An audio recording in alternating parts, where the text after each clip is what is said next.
स्टुडिओतले सगळे आरसे काढून टाका. त्या सगळ्या सौंदर्य प्रसाधनाच्या वस्तू काढून टाका, ज्याने एखादा व्यक्ती या समाजाने ढोबळ अर्थाने तयार केलेल्या सौंदर्याच्या व्याख्येत बसतो. एखादा व्यक्ती सुंदरतेचा एवढा तिरस्कार का करतो? का तो इंटरव्ह्यूला यायच्या आधी एवढ्या साऱ्या सूचना करतो? आपण जर त्या सूचनांचा गुंता सोडवताना त्याच्या मुळाशी गेलो तर आपण जाऊन पोहोचतोय थेट अमेरिकेतल्या त्या बाहुल्याच्या दुकानात, जिथं अमेरिकेतली लहान लहान छोटी छोटी मुलं सगळ्या बाहुल्या खरेदी करतात, पण यांच्याकडे बघितल्यावर जोराची शी आल्यासारखं तोंड करून बाजूला होतात.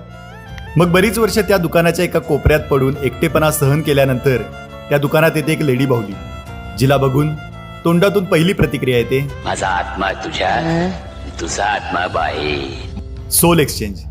हे आत्ममिलन त्या बाहुलीसोबत करायचा विचार असतोय जी आलेली असते 7 समुद्रापलीकडच्या एका शत्रू राष्ट्रामधून, आणि जिचं नाव असतंय लबुबू. आपल्या दोघांच्याही या कुरूपपणाला सहजीवनाचं स्वरूप देऊया असा मनात विचार चालू असतानाच नियतीच्या मनात मात्र काहीतरी वेगळं असते. या दोघांची जोडी बघून नियती तर 2 दिवस जेवलेली नसते. पार्सलवर पोस्टाचा आणि यांच्या कपाळी पुन्हा एकदा एकटेपणाचा शिक्का मारून यांना पाठवलं जातंय 7 समुद्रापलीकडे भारताच्या महाराष्ट्र राज्यातल्या श्रीरंगपूर या गावात. नवा देश, नवी भाषा, नवीन लोक, पण संघर्ष मात्र तोच जुना. श्रीरंगपूरनं यांच्या आयुष्याला कलाटणी तर दिलीच, पण त्याही पेक्षा महत्वाचं दिलं ते म्हणजे यांचं नाव. बऱ्याच लोकांच्या बाबतीत असं म्हटलं जातं की लक्षात राहणारं व्यक्तिमत्व, पण खऱ्या अर्थानं लक्षात राहणारं व्यक्तिमत्व म्हणजे तात्या विंचू.